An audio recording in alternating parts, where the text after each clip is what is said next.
museu ele é tradição e contemporaneidade, né? Ele é preservação, mas ele também é atualização dessa cultura, né? Nenhuma cultura está parada no tempo, né? A gente está sempre em transformação, em movimento. Cultura é processo, né? Então a gente busca muito mostrar isso no museu. E um museu do século XXI, ele se presta a isso, né? O museu do nosso tempo, ele precisa ser um museu que dialoga com o presente.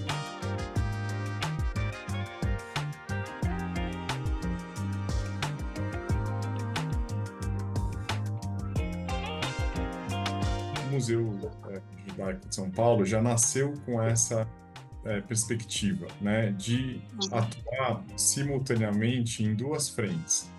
Uma delas é a preservação da memória, né, o cultivo dessa memória judaica aqui no Brasil, tão importante, né? O museu é o guardião do maior acervo judaico brasileiro. Então, a gente tem um grande acervo de itens, objetos, documentos, fotos, enfim, doados ao museu ao longo de muitos anos. E esse conjunto de elementos que formam o acervo conta a história da presença judaica aqui no Brasil, né? E isso é fundamental porque a gente sabe que a memória ela é essencial para a gente se entender no presente e para pensar o futuro também. A memória não é algo que está ali guardado apenas por motivos assim, digamos, de conservação, né? Ela é um elemento vivo, assim, que participa do presente, né? Então a gente busca utilizar essa memória, né, a memória da comunidade judaica, no nosso tempo, né? Então fazendo exposições, abrindo o acervo para pesquisa, dando oportunidade das pessoas conhecerem, divulgando esse acervo, né, nos nossos canais. Então, tem todo um trabalho que coloca a memória como um fenômeno vivo, né, que participa do presente, tá? Então, isso é uma parte do trabalho do museu. A outra parte é a parte, digamos, que entende que toda cultura está em constante transformação. Então, não basta você, digamos, preservar e difundir essa memória, mas também cultivar as expressões dessa cultura, né, da cultura judaica, da sua comunidade, no tempo presente. E o que significa isso na prática, né? Significa, desde receber as escolas e compartilhar as expressões da cultura judaica atuais, né, com estudantes que nunca tiveram contato com o que é ser judeu, com o que é a cultura judaica, né? 3 anos a gente já estabeleceu parcerias, né, e diálogos assim muito próximos com os principais museus judaicos do mundo. Então, por exemplo, em junho do ano que vem, nós vamos abrir uma exposição do Museu Judaico de São Paulo no Museu Judaico de São Francisco, na Califórnia, que é um dos museus judaicos mais prestigiados do mundo.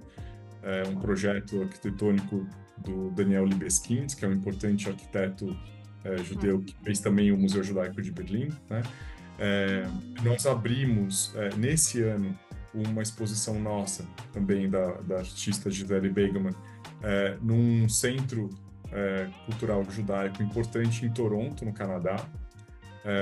Nós estamos organizando um projeto junto com o Museu de Arte e História do Judaísmo em Paris, para o ano que vem, também, focado no projeto Judeus na Amazônia. Tivemos recentemente um dos nossos colaboradores participando de um congresso no Museu do Holocausto e do Genocídio na África do Sul, e por aí vai, né? Não vou citar todos aqui, mas já estivemos em contato muito próximo, assim, já conversamos sobre projetos com o Museu Judaico de Berlim, de Amsterdã, então, de Nova York, né? Então, fico assim muito feliz que o museu em pouco tempo já tenha se internacionalizado.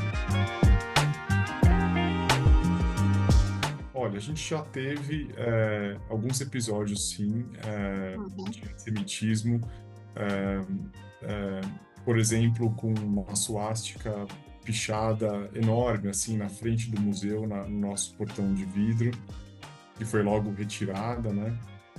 Já tivemos pessoas gritando na frente do museu com palavras de ódio, episódios dessa natureza. Nunca tivemos nenhum tipo de violência física ou algo que tenha nos deixado mais preocupados. O museu trabalha muito próximo com a Fisesp, na parte de segurança, né? Então a gente segue todas as orientações ali que nos são passadas, mas sempre um olhar atento, né? Porque a gente sabe que as coisas podem acontecer, né? Então não nunca tivemos nada, mas somos vigilantes, né? E o museu trabalha no campo da arte, né? Também, não só, né?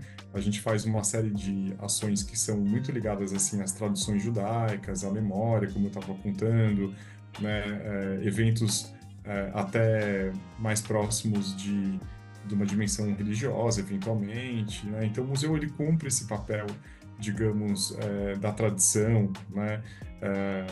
Como eu estava dizendo também do combate ao antissemitismo, de tratar dos valores judaicos, tudo isso está imbuído, assim, né, incluído no nosso trabalho de forma diária, permanente. Mas a gente também trabalha no campo da arte, né? E é próprio do campo da arte a experimentação, a ousadia, isso faz parte, né, do campo da arte, né? E essa a artista que performou junto com o Radikovic é uma pessoa que trabalha com ele há 30 anos, que esteve na primeira exposição que ele fez e que é aclamada até hoje, assim, né? E ele a convidou para fazer essa performance, né? E nós, como um museu, né, e que se pretende um museu de excelência do século XXI, né? O museu ele tem que acolher, né, esse tipo de manifestação. Agora, sem colocar em risco ou sem colocar em questão os seus valores, né? Enfim, qualquer coisa desse tipo. Então, o que nós fizemos? A performance aconteceu num espaço que não é mais uma sinagoga, né? Aquele é um espaço musealizado, né? A gente, inclusive, lá dentro daquele espaço, a gente nem tem permissão para fazer eventos religiosos ou coisas assim, né? Então, é claro, fazemos assim tudo com muito respeito, né? E cuidado. Então, eu acho que essas coisas fazem parte, né? Eu acho que o Museu Judaico ele pretende ser um museu para todos os judeus, né? Para as linhas mais conservadoras e mais progressistas, né? Ele busca atender, né, essas duas dimensões e às vezes podem acontecer manifestações dentro do museu que incomodem os mais progressistas e às vezes podem acontecer manifestações que incomodam os mais conservadores. Isso faz parte, inclusive, daquilo que é judaico, né? Que é o debate, né? A fricção aí de diferentes pontos de vista, né? Aquela famosa frase dois judeus, três opiniões, né? Ela não é à toa, isso é uma condição, né? Uma característica, né? Então, assim, sobre esse episódio, né? Eu acho assim, quem estava lá, né, e viu o que aconteceu, assim, elogiou, né? Porque mostra que o museu é um museu vivo, que está em diálogo com o contemporâneo, que trabalha numa dimensão artística, né? E então é isso, assim, acho que a gente pode conviver, né, com essas duas dimensões, né, atender expectativas diferentes, né, de visões diferentes, né, e nada disso vai colocar o trabalho que o museu faz, que é tão mais importante, né, que tem a ver com a educação, que tem a ver com o combate ao antissemitismo, né, que tem a ver com a promoção da cultura judaica, com o diálogo da cultura judaica com outras culturas, né, isso é o que eu acho que tem que ser olhado e valorizado, né. Uma das missões do museu é contar as diferentes histórias dos judeus no Brasil. E uma das Uhum. histórias mais fascinantes e pouco conhecidas é justamente essa da presença judaica na Amazônia. É, no começo do século XIX, né, a partir de 1810, é, famílias judaicas marroquinas imigraram para o norte do país e se estabeleceram em muitas cidades ali ao longo de 2 séculos, né? Então, Belém, Manaus, Cametá, Parintins, Breves, Óbidos, e tantas outras, né? Receberam famílias que constituíram ali suas comunidades, sinagogas, cemitérios.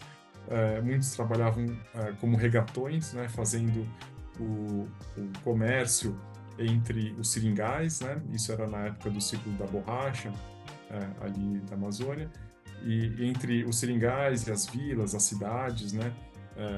E a gente mostra nessa exposição a, essa mistura de culturas, né? Da cultura marroquina, judaico-marroquina, com a cultura amazônica, e como isso aparece nas histórias familiares, nos rituais, na comida, na literatura, né? E por aí vai. Então, assim, é uma história realmente muito fascinante.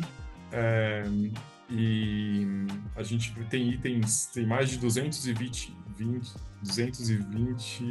itens que estão sendo expostos entre objetos, documentos históricos, fotos, obras de arte, etc., incluindo um Sefer Torá de 450 anos, do Marrocos, e está há cerca de 200 anos na Amazônia. E ele já está no museu, ele vai ser exibido pela primeira vez aqui em São Paulo.